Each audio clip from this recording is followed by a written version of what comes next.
안녕하세요. 사연살롱이에요. 오늘의 사연입니다. 저는 결혼을 앞두고 있었어요. 사내 커플이고 전 28, 남친 32살. 만난 지 1년 정도 되었습니다. 저는 이녀 중 둘째이고 남친은 5남매 중 막내입니다. 막둥이죠. 둘이 성격이 정말 비슷한 면이 있어서 좋을 땐 정말 좋지만 한번 싸우고 하면 큰 싸움이 돼버려요. 근데 차이점은 남친이 자존심 엄청 세고 미안하단 말을 하는 걸 정말 싫어한다는 거예요.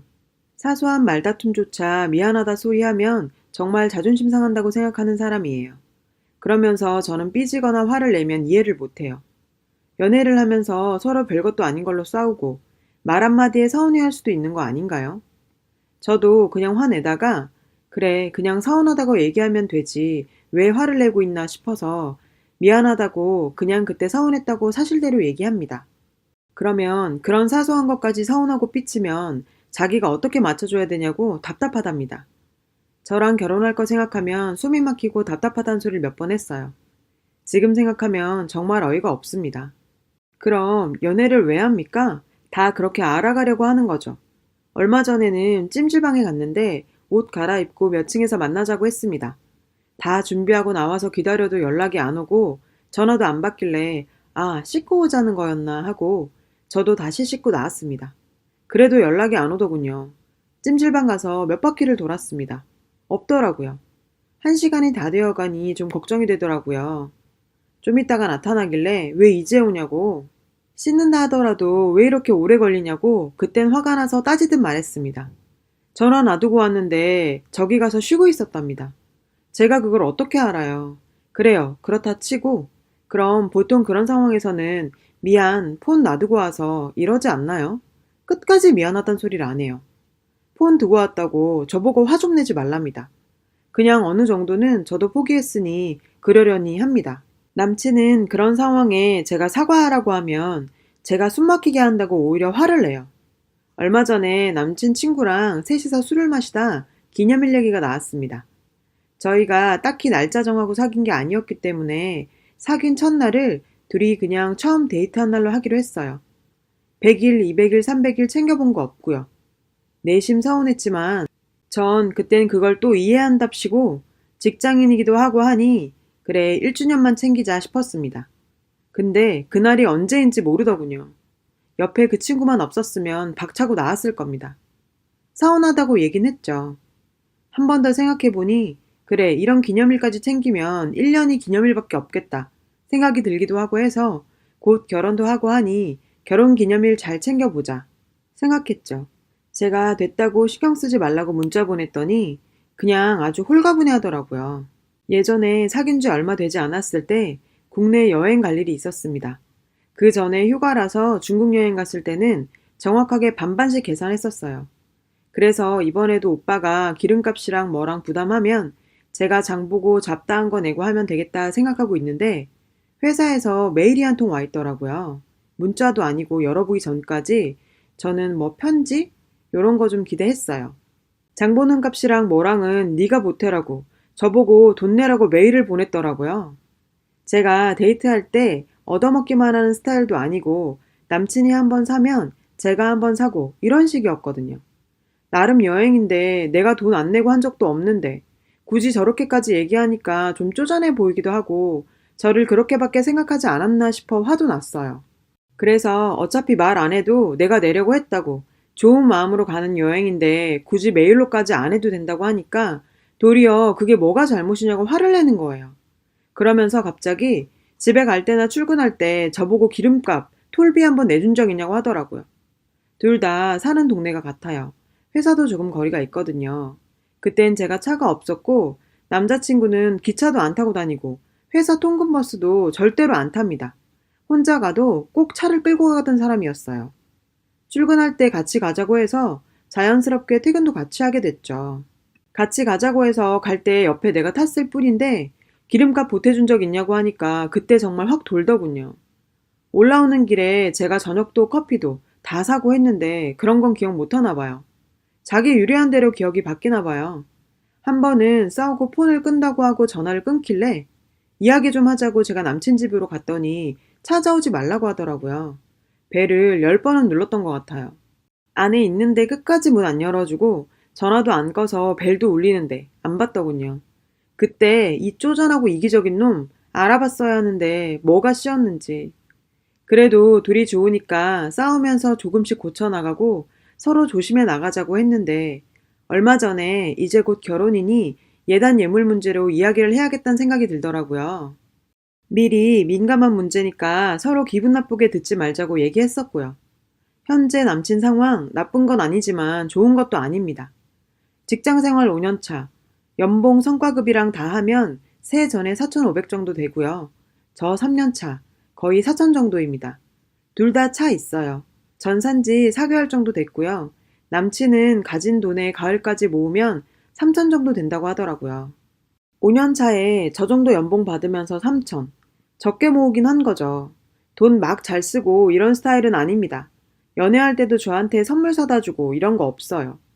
입사하고부터 모두 주식에만 올인해서 한때 많이 벌었던 적도 있어요. 저 만나기 전에요. 올 초에 거의 자산의 80% 투자하던 주식이 상장이 폐지돼서 5천 정도 날렸습니다. 전화 와서 저한테 죽고 싶다고 말하는데 그런 사람한테 뭐라고 할 수도 없고 본인이 제일 속상할 것 같아서 괜찮다고 그 돈 없어도 괜찮다고 어차피 오빠 돈 아니었다고 잘 잘냈습니다. 솔직히 지금 결혼 준비하면서 돈 없으니 돈 날린 거 속상하기도 하지만 어차피 둘이 벌어서 못 버는 것도 아니고 2년만 고생하면 빚 갚고 다 할 수 있으니까 전 괜찮았습니다. 저는 곧 만기되는 적금 등 4천만 원 있고 펀드는 8, 900 정도 있습니다. 펀드는 10년짜리인데 깨기가 좀 아깝더라고요. 그래서 이 펀드는 그냥 결혼하고 같이 계속 넣는 걸로 하자고 했습니다. 어차피 장기적으로 무언가 하나 들어가야 하는 거고 지금 그냥 쓰는 것보다 같이 이어가는 게 좋을 것 같더라고요.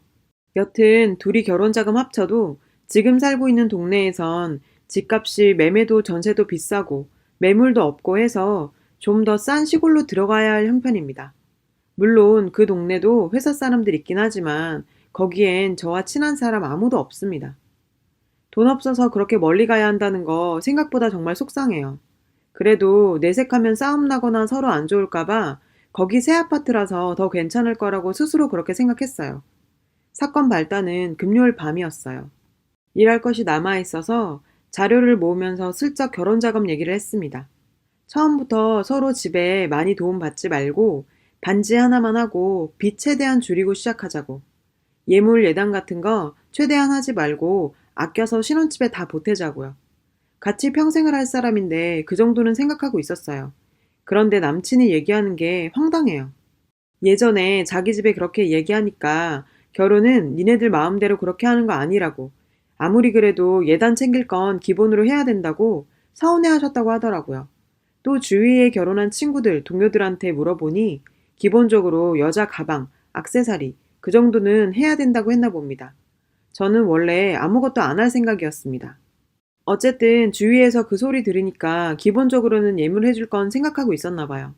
저는 당연히 많이 받을 생각 없었고요. 예단 예물 얘기하다가 오빠가 예단을 제가 700 보내면 350 주는 걸로 이야기를 하더라고요. 근데 왠지 좀 서운했어요.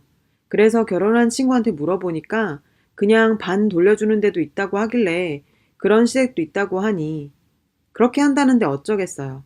뭐 꾸민비가 어쩌고 이러쿵저러쿵 해서 결혼 전에 괜히 밉보이고 시집 가는 것보다 나을 것 같아서 그런가 보다 하기로 했습니다. 사실 언니 결혼할 때는 형부 집에서 24평 아파트 사주셨고 언니가 예단 1,000 보내니까 다시 800만 원 주시고 꾸민비라고 또 다시 500 주시더라고요. 그걸 봐서 제가 좀 섭섭했나 봅니다. 어쨌든 저는 최대한 아껴야 한다고 생각했어요. 예물 그렇게 많이 안 해도 된다고 예물 줄이고 예단도 줄이자고 했습니다. 오빤 집 사오는 것도 아니고 집에서 돈을 받는 것도 아니고 사실 저희 집도 형편이 좋은 건 아닙니다. 무능력한 아빠 때문에 집에 돈 들어갈 일 많고요. 그나마 다행인 건 할아버지 할머니께서 집 땅이 있으셔서 그걸로 지금까지 버티고 있었고 얼마 전에 30년 살던 집이 재개발돼서 집값도 꽤 받았습니다. 물론 돈은 다 할머니가 가지고 계시지만 아빠가 장남이라 유산으로 물려받을 것도 좀 있고요.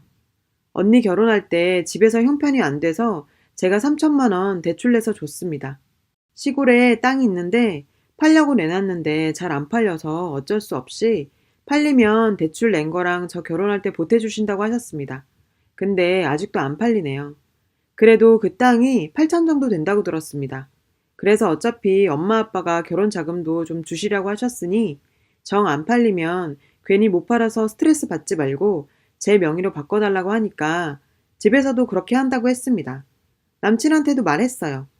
근데 예비 시어머님이 결혼할 때 아무것도 해주실 마음은 없고 예단에 욕심이 있으신 것 같아서 이상하더라고요. 그래서 친구랑 예단은 남자가 보통 집해 오고 그러면서 여자 집에서 하는 게 예단 아니냐고 그런 얘기를 했었거든요. 남친은 집도 해오지 않는데 자기 식구들만 너무 생각하는 거 아닌가 생각이 들었어요.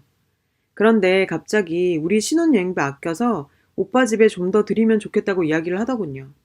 물론 우리 집도 조금 드리자고요. 그건 자기 생각이 그렇단 거죠. 저희 집에선 바라지도 않아요. 정말 둘이 아껴서 결혼하기로 했고 대신 오빠가 신혼여행은 나 가고 싶은 곳 아무 곳이나 가자고 장소도 저보고 정하라고 결정되면 따르겠다고 얘기했거든요. 그런데 갑자기 신행 경비를 아끼자니 이게 무슨 말인가요? 게다가 자기 집에 좀 더 주고 싶다니요. 참. 그 와중에 농담인지 진담인지 제 차를 팔라고 하더라고요. 2대 있을 필요가 있냐고.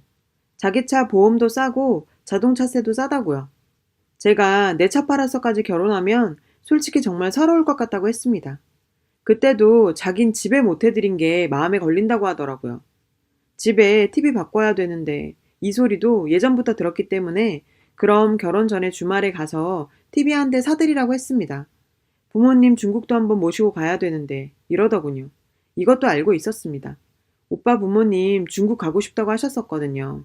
그래요. 연세도 많으신데 해외여행 한번 못 가셨으니 저도 결혼하고 나서 오빠랑 같이 시부모님 모시고 여행 한번 가야겠다 생각하고 있었습니다. 그 생각이 싹 달아나더라고요. 남자들 결혼한다 그러면 괜히 효자 된다더니 정말 실감했어요. 저도 올 초에 못난 아빠 만나서 평생 고생만 한 엄마와 둘이서 외국 여행 갔다 왔습니다. 결혼 전에 좋은 가방이나 진주 세트 해드리고 용돈도 좀 드릴 생각하고 있었고요. 그래서 그런 마음도 다 이해하려고 하는데 자기 집에 해주고 싶은 것들이 점점 심해지는 겁니다. 신혼집 아파트 전세 내려면 대출도 있어야 하는 상황인데 물론 그 대출도 둘이 맞벌이라 반은 제가 갚는 게 되겠죠. 결혼 자금도 부족한 거 아닌가요?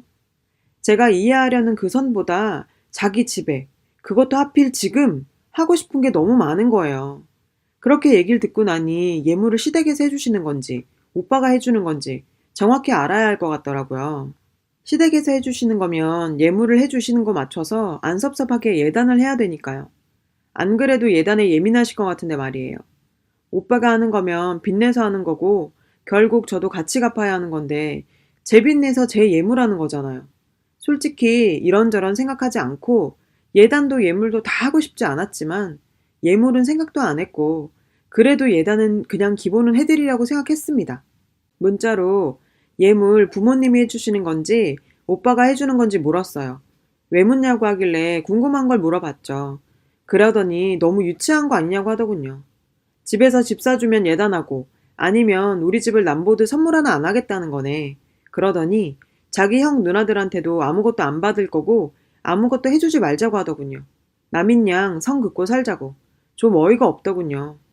참 말이 아다르고 어다른 건데 상황을 이해하지 못하는 것 같아서 그런 말이 아니지 않냐고 처음부터 나는 집 사달라고 한 적도 없었고 그건 내가 알고 있어야 내가 어떻게 해야 되는지 준비할 생각을 할 수 있는 문제라고 했어요. 설명을 해도 소용이 없더라고요. 아니 결혼 자금 남들처럼만 돼도 제가 왜 선물을 안 합니까? 우리 집에서 땅 받은 건 생각도 안 하고 자기 집에서 부모님 돈으로 예물하는 건 아까운 건지 그렇게 처음부터 돈으로 따지자 치면 우리 집에서 준 땅값이랑 제가 가진 돈이랑 오히려 제가 더 많이 해가는 거죠. 오빠가 더 해주는 거 없는 거고요. 정말 어이가 없더군요. 그러더니 집에서 제 예물 해주기로 하셨는데 네가 그러니까 받기 싫어졌다고 하더라고요. 안 내킨다고. 반지 하나씩만 하고 저희 집에 함도 안 한다고 서로 집에 말씀드리자 하더군요. 나중에 서로 못 받았다고 서운해하지 말자고요. 참, 그때부터 문자 안 했습니다. 그러다 밤에 문자 오더라고요. 저는 정말 미안하다고 얘기할 줄 알았어요. 대뜸 한다는 소리가 반지는 그냥 아무것도 없는 금반지로 하는 거 어떠냐고요. 이게 정말 돌았나 싶더라고요. 결혼이고 뭐고 파혼이다 싶어 네가 회사 그만두라고 했습니다. 이렇게 어떻게 회사를 같이 다니겠습니까? 그랬더니 전화가 오더라고요. 무슨 말이냐고 소리부터 지르길래 너같이 쪼잔하고 개념 없고 이기적인 놈이랑 결혼 못하겠으니 파혼이라고 알려줬습니다. 처음에는 장난인 줄 알더라고요. 다음날 회사에 휴가 내고 폰도 꺼버렸습니다. 웬일인가요? 그렇게 자존심 꼿꼿하게 세우던 인간이 정말 똥줄이 탔는지 집까지 찾아왔더라고요. 그러게 있을 때 잘하지 말이에요. 그렇게 와서는 자기가 미안하답니다. 뭐가 미안하냐고 결혼 준비에 대한 생각은 내가 하자는 대로 바뀐 거냐 물었어요. 그건 아니랍니다. 뭐 하자는 건지 사태 파악 능력이 모자라나 봐요. 오빠가 미안하다고 사과하는 거 이제서야 들었네. 근데 어쩌냐? 너무 늦었다. 나 한 번에 이러는 거 아니고 한계에 다다른 것 같아서 그러는 거니 파혼하자 했습니다.